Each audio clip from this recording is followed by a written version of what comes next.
Thank you for joining us, Ambassador. I want to begin by asking you, yesterday was the first anniversary of the attack on the Israel diplomat on the very street outside this embassy at Aurangzeb Road.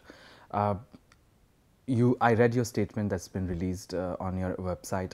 Are you happy and satisfied with where the probe has gone towards? Well, first of all, thank you very much for having me. I mean, it's an honor to be on the Tehelka channel. The anniversary is today. Today. Almost to the minute, actually, a year ago. Okay.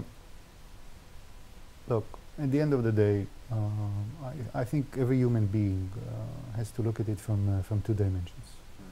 The first dimension is that you're speaking about an Israeli diplomat, a mother of two children who was on her way to pick up her kids from school, that was targeted in the most vicious, cold-blooded way by agents of the Iranian government in New Delhi.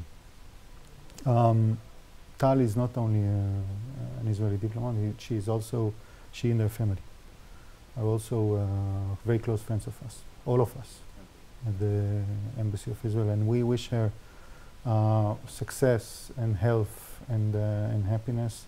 And I have to tell you that myself and my friends here at the Embassy are full of admiration for the way she dealt with this. Now, you've mentioned that you've read my statement. I think one of the most encouraging things that I've seen in the year that have passed since the terrorist action is this really very strong and solid and warm wave of support. We were really embraced by the Indian government, by Indian officials, and by Indians.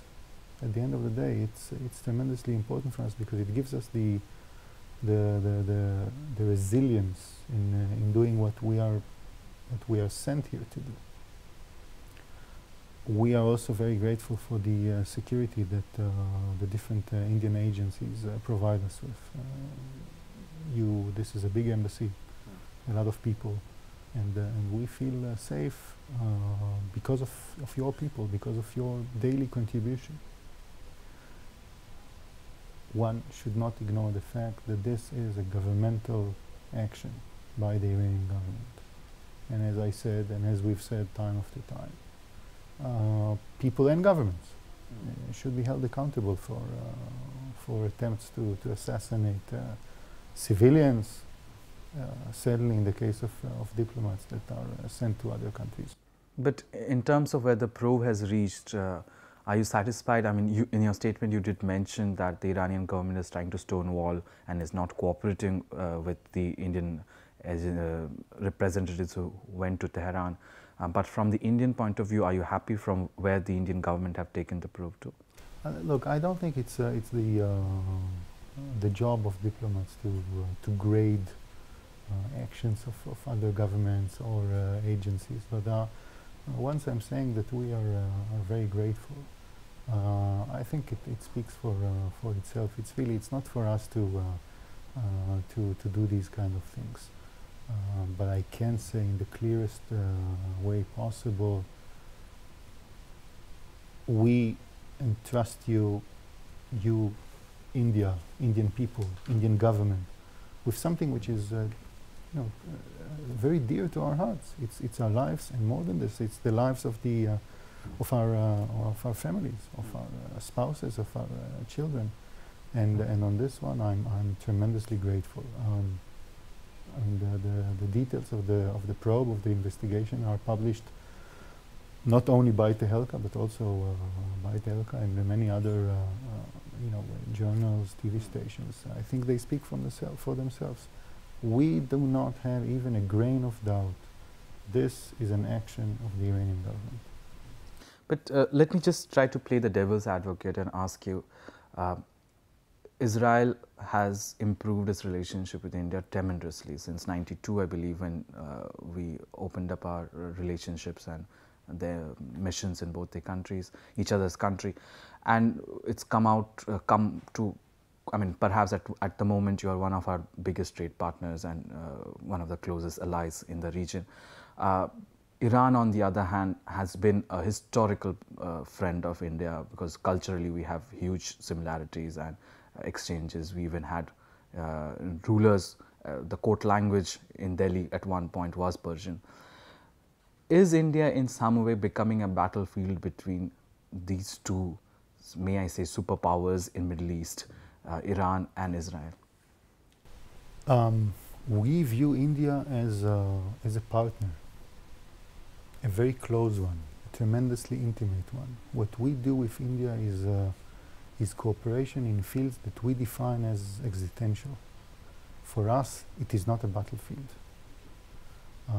This is a field for cooperation between the Israeli government and the citizens of Israel, and between the government of India, state governments, and the Indian people. We do not do these kind of things. And if I may add, this is not an isolated incident, because if you look 20 years back, you will see Iranian operations, either directly by Iranian agents or by all kinds of proxies. Just a couple of months ago, there was a terrorist action in Bulgaria by Hezbollah, a terrorist organization who's tremendously closely related to Iran and to the Iranian government. Look at what happened in Tbilisi, Georgia, just a year ago. What happened in Bangkok tomorrow, a year ago, on the 14th of February. Look at the attempts on the lives of Israelis and Israeli diplomats in Baku. This is not just a beep on the radar screen. This is a well-calculated, organized, vicious attempt to kill Israelis, Jews, and Israeli diplomats. But once again, for us, India in a way is a magic kingdom for cooperation, the opposite edge of battlefield.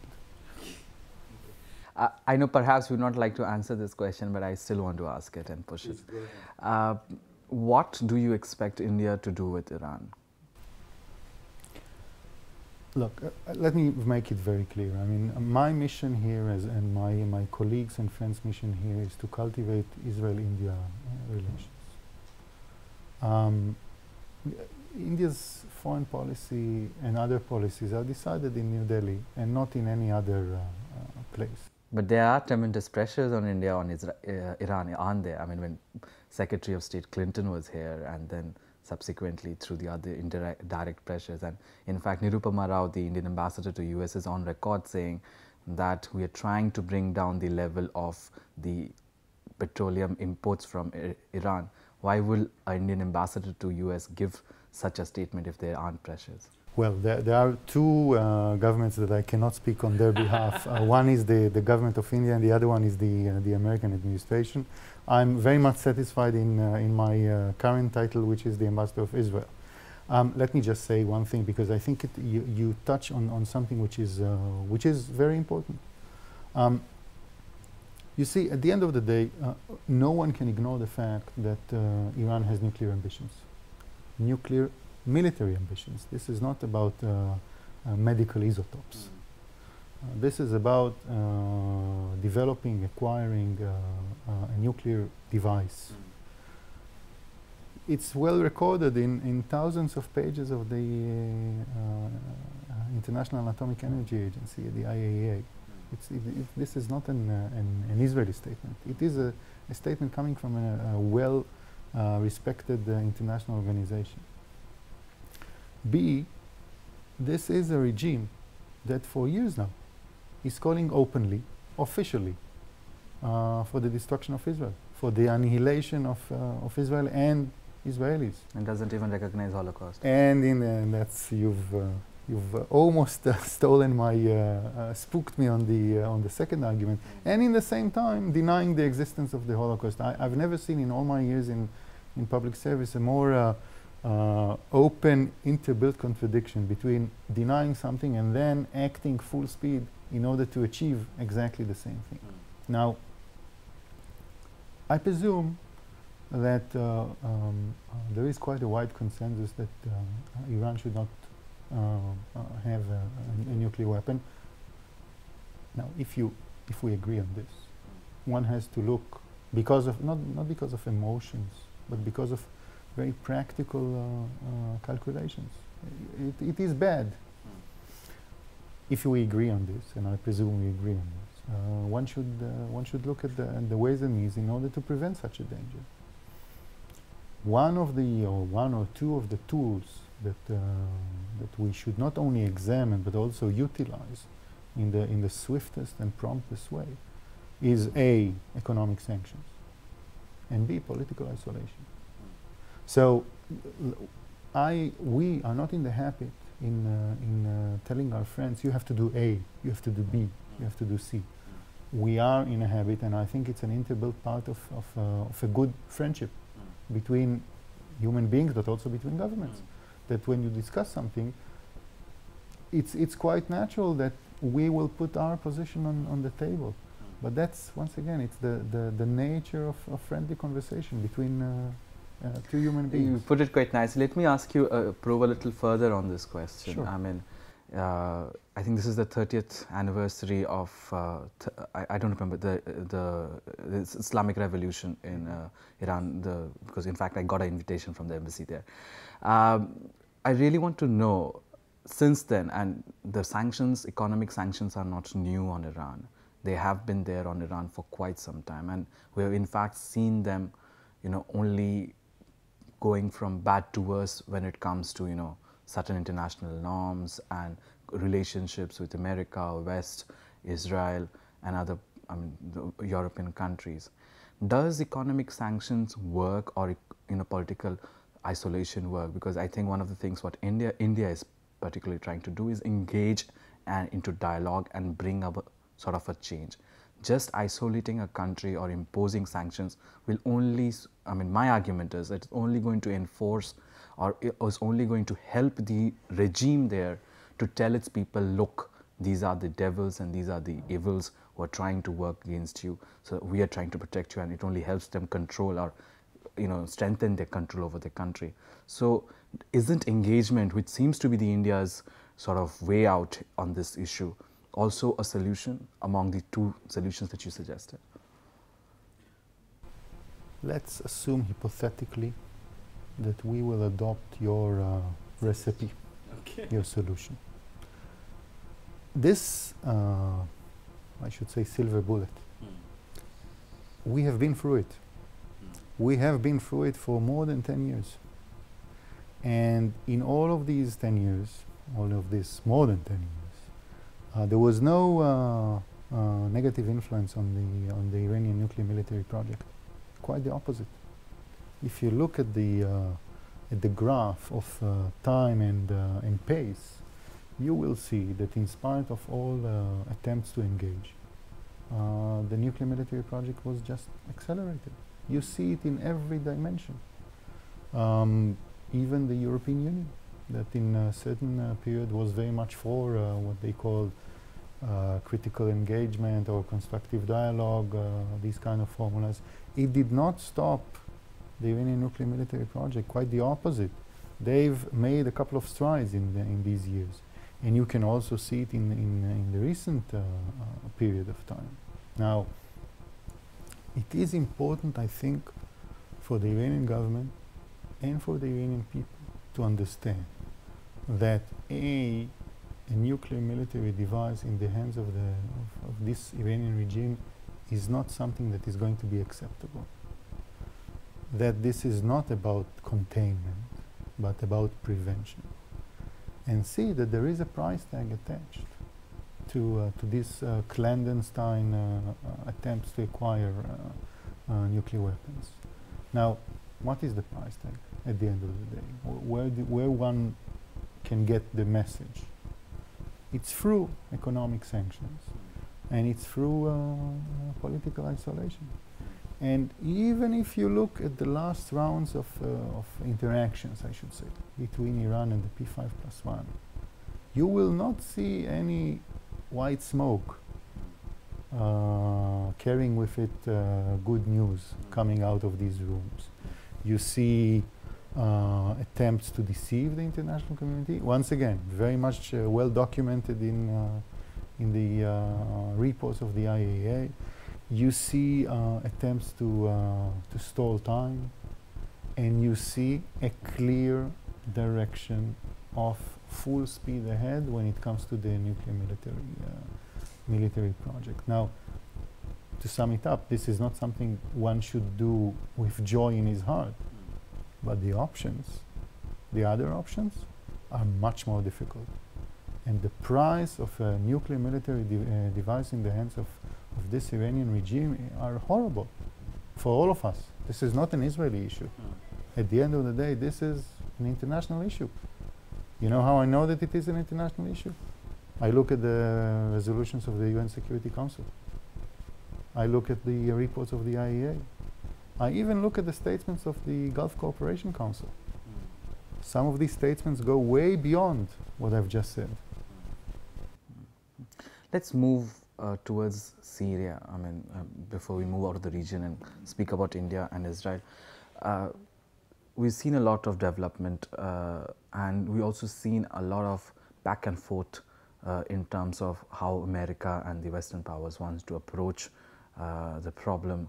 We saw Kofi Annan resign, and then somebody else has come as to sort of intervene and have a dialogue. Do you think that the international community needs to rethink on its approach to this particular problem in Syria? Let me say the following. I think that what we see in Syria is heartbreaking. You're speaking about already more than 60,000 dead and hundreds of thousands of refugees. A tremendously painful and bloody effort. I mean, going from both sides on the ground. If there is one thing that I think is crystal clear, and is that this regime in Damascus has lost its credibility. Now, it has lost its credibility not only vis-a-vis its own people, which they are butchering on a daily basis. Just the numbers are inconceivable. But also from a regional point of view and from an international point of view, because at the end of the day, you're speaking about a regime that is exploiting terrorism, supporting terrorism and exploiting terrorism. These people are heavily involved in proliferation of non-conventional weapons and of strategic weapon systems. So one has to put an end to this. I think it's a moral obligation. Now, I don't think that I should be in a position to give advice, certainly not to the international community. But from a moral point of view, from a practical point of view, from a West Asia stability point of view, I think that it's very obvious that the continuation of the control of the Assad regime is not a recipe that contributes to either one of the aspects that I've mentioned. And I'm afraid that if it's not going to end up soon, the price is going to be even higher, and the pain inflicted on civilians, people who have nothing to do with all of this, is going to be much higher. Tell me one thing which a lot of people, you must be aware, I was on the trip to Middle East with this whole Global March to Jerusalem, which primarily seemed to be dominated by Shia population. And one of the arguments that always comes out is that the West, Israel and others seem to have a problem with Shias, but when it comes to the main people who supported Al-Qaeda and others, which are the Sunni population led by Saudi Arabia, they are completely shut. When it comes to human rights issues, Saudi Arabia has one of the worst records. When it comes to women, they are even worse. They don't even allow them to vote or even drive. And and when you speak about Arab Spring, when would Arab Spring happen in Saudi Arabia? It can happen in all the other countries which have stood against Israel and US, right? But when it comes to certain indexes, when we sort of compare these countries, they're far better off, and they've never actually ever supported Al-Qaeda, is supposed to be the biggest threat to world peace at the moment. How do you comment on such things? Well, I would like to start with two very simple, but I think very clear statements. from our point of view, and from my personal point of view, terrorism is terrorism is terrorism. I mean, I don't see any difference between this kind of terror or that kind of terror. Or that's the second point. Once again, you've preceded me. But terror doesn't have a color, doesn't have a religion, doesn't have a. It's not a gender issue, and whoever is involved in terrorist actions, either directly or in a supportive role, is someone that has to be dealt with. Once again, held accountable. It has a meaning. Secondly, I have never believed that these lines that people try to portray of division by religion are relevant to our lives. And I think that it's our duty and moral obligation to stand and try and fight these kind of perceptions. I come from a country, and I come from a society and a culture, and I represent a government that believes in diversification. Because this is what we are, and because we strongly believe that this is a source of strength, not a source of weakness. Israel is a home to, first of all, 20% of our population are non-Jews. Equal rights, and should be treated equally. I truly believe in this philosophy. If we don't treat these people equally, the same way that I'm treated, the same way that my sons are treated as Israeli citizens, I think we are doing something wrong. And I'm very proud of the way that my government deals with all Israeli citizens. Now, the third thing, a violation of human rights, is a violation of human rights and has to be rectified. Once again, I'm not representing the Saudi government, but if things have to be modified and made better, it should be done. We are not giving shelter to or excuses to bad things that are happening in other places because they come or done by a different religion. That's not the school that we come from. One last question on the region, and then we move to India. Sure. India-Israel relations. When your current Prime Minister Netanyahu came to power, it was expected that he's going to push through the two nations solution. I think he's just recently had another elections. What's going to happen to that issue? Is there some sort of solution somewhere there in the horizon that you're expecting something to happen? Okay, let me try and approach this also on a personal note, because the Israeli-Palestinian peace negotiations is something that I've invested a couple of years of my career into. Yes, there is a solution. The solution is exactly what my government, through a long period, and different governments have been stating.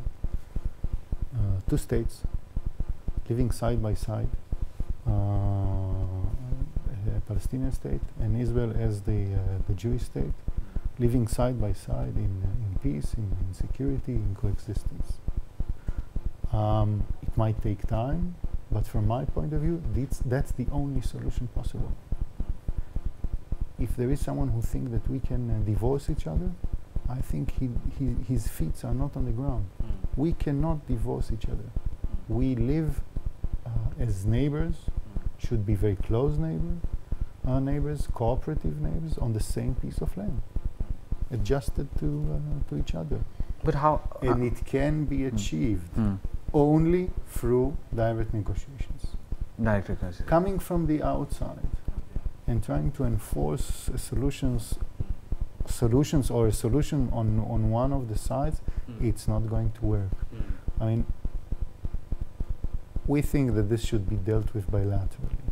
Israelis and Palestinians sitting with each other across the same table, whether it is in Jerusalem or in Ramallah, Jericho or Tel Aviv, and speak with them with each other directly. Now, some of these conversations are not going to be the most pleasant one can envision, but nevertheless, there is no substitute. That's the only way, even if it's not a highway. But when you're saying that's but by what you say, I assume that that's what exactly the Israeli government is finally sort of targeting at, is a two-state solution. In that case, how do you counter arguments about when you have settlements coming up here and there, which is not supposed to be, you know, according to Palestinians, it's on their land. So does such activities help in finding a solution to this whole thing? Let me start with referring to something that you've hinted in your first sentence. This Israeli position has been put on the table also more than 4 years ago by the same Prime Minister, Prime Minister Netanyahu. The fact that we had very few interactions, negotiations like interactions between us and the Palestinian Authority is not due to the fact that we were reluctant to sit with our Palestinian partners. Quite the opposite. The Palestinian side was, and this is a very worrying phenomenon for me personally. I think that the Palestinians are trying to bypass direct negotiations, among other things, through all kinds of activities in international fora.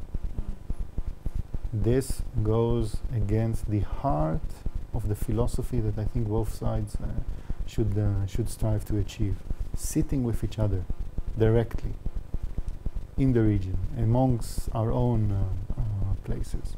Now, I've said some of these conversations are not going to be easy. And you've raised one of the issues that should be discussed and has been discussed in the past.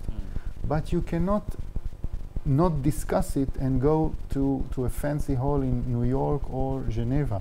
You want to discuss these issues, your partner, meaning the Palestinian partner, is someone like me, an Israeli, carrying an Israeli passport, probably not dressed in a suit, but that doesn't really matter. And we will also put a lot of issues that concern us on the table. We have concerns regarding territory. We have concerns regarding security. We have a major concern regarding this very fundamental question whether the Palestinian side really recognizes the right of Israel to exist as a homeland for the Jewish people.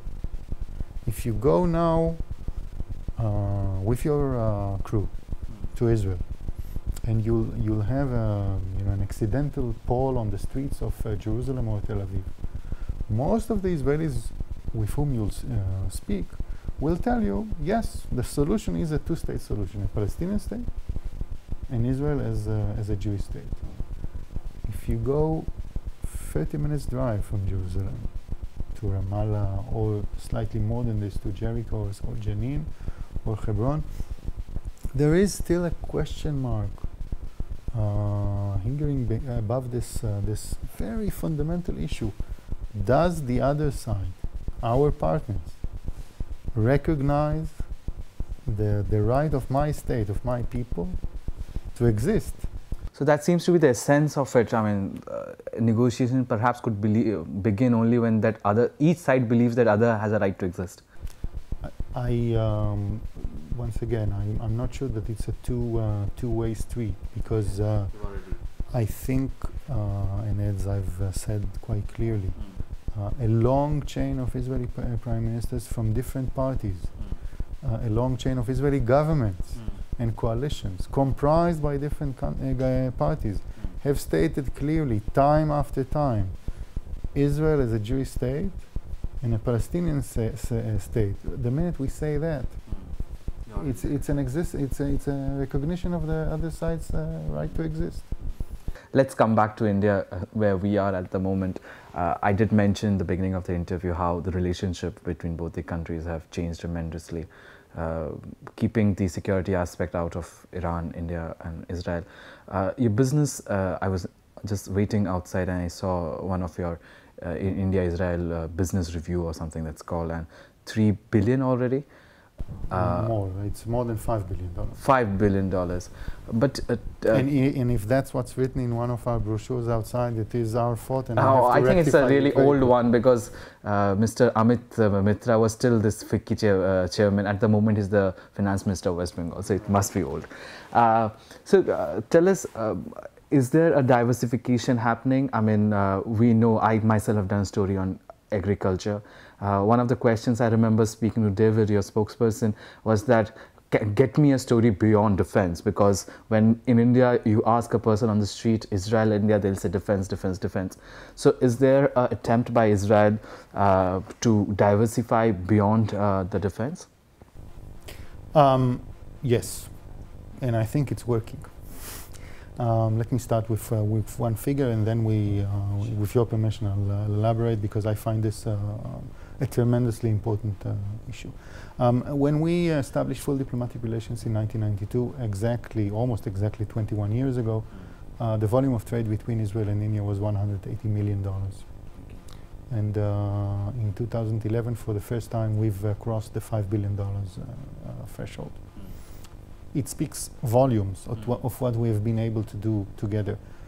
$5 billion of civilian trade is a very impressive figure for... So $5 billion of civilian trade. So this is not the defense agreements that both the governments have. I'm speaking only about civilian trade.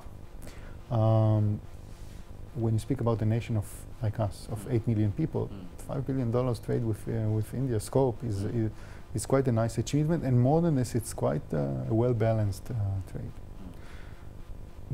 I think that we've gone into fields, not only trade, but also investment and research and development, that give us the benefit of doing things exactly in the fields that we're good at.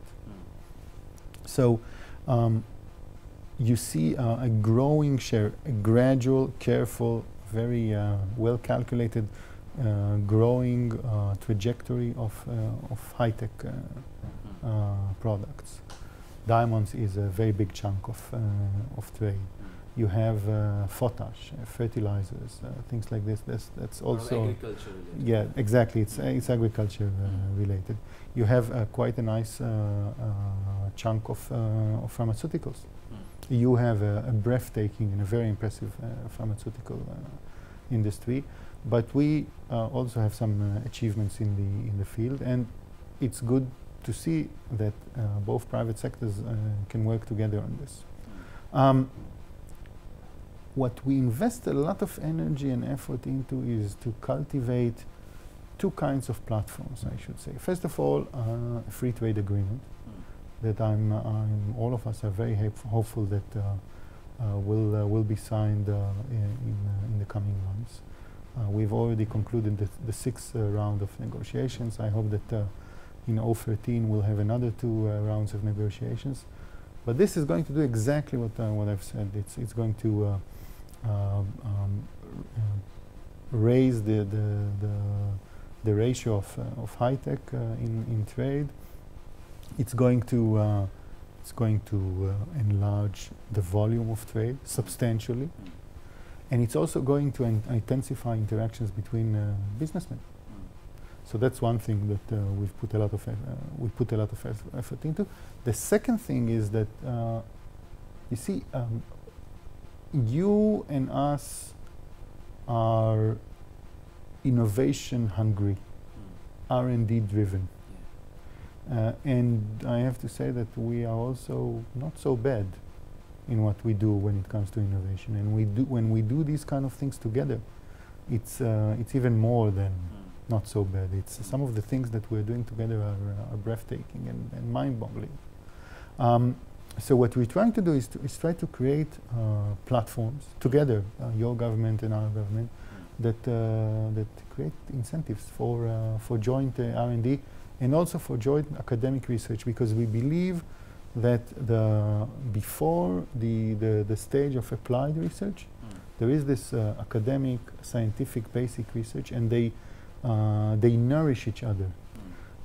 We have been quite successful in doing that. Nevertheless, we still have some ground to cover, and it should not become an excuse for us to sit idly and watch and praise ourselves for our past achievements. You didn't mention about the olives that you're making grow in India for the first time on the deserts of Rajasthan. Okay, so I can speak now for another 20 minutes probably about agriculture, but if I may take another 2 minutes, and because agriculture is is really something that is A, existential, and secondly, something that I think all of us are very proud that we do these kind of things together with you. We have, as you covered very nicely in your article a couple of months ago, we have a working plan with the Ministry of Agriculture of the Government of India and with 10 states. According to this free plan, working plan, 3 years, sorry, 3-year working plan, we are supposed to establish 29 centers of excellence in 10 states in India. Most of these centers focus on vegetables, on citrus, on mango, and pomegranate. But we also have some other issues. Dairy is becoming an important field. Bees, flowers, dates, and also olives. Not all this activity falls into the 3 years working plan, but they are related in some way. The concept is very simple. But let me start by saying what we do not do. We do not come from the outside and enforce solutions on you. This is a demand-driven philosophy. Indians, Indian farmers come and say, we think we need that or that. The second thing we do not do is copy-paste. Israel is Israel, and India and India. And if we do not live in this illusion, or according to this illusion, that whatever works in the Negev, in the southern part of Israel, is going to work 100% in Rajasthan, for example, or in Tamil Nadu. So we create together with NHM, the National Horticulture Mission, and the states, we create these centers of excellence, basically model farms, that bring, based on a topic, for example mango, bring Israeli agriculture technology to the ground.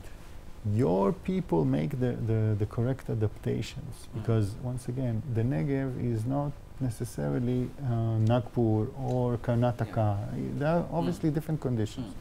You make the modifications, you adopt it to the conditions on the ground, and from there you move it to the usage of the farmers with one goal: raise productivity. And I think that so far we have been, I think, very successful in showing good results on the ground with, I think, a bearable cost, because I think that part of the adaptation is to lower the cost of this technology. Thanks a lot for talking to us, my pleasure. Ambassador. Thank you very much for having me. Thank you for listening.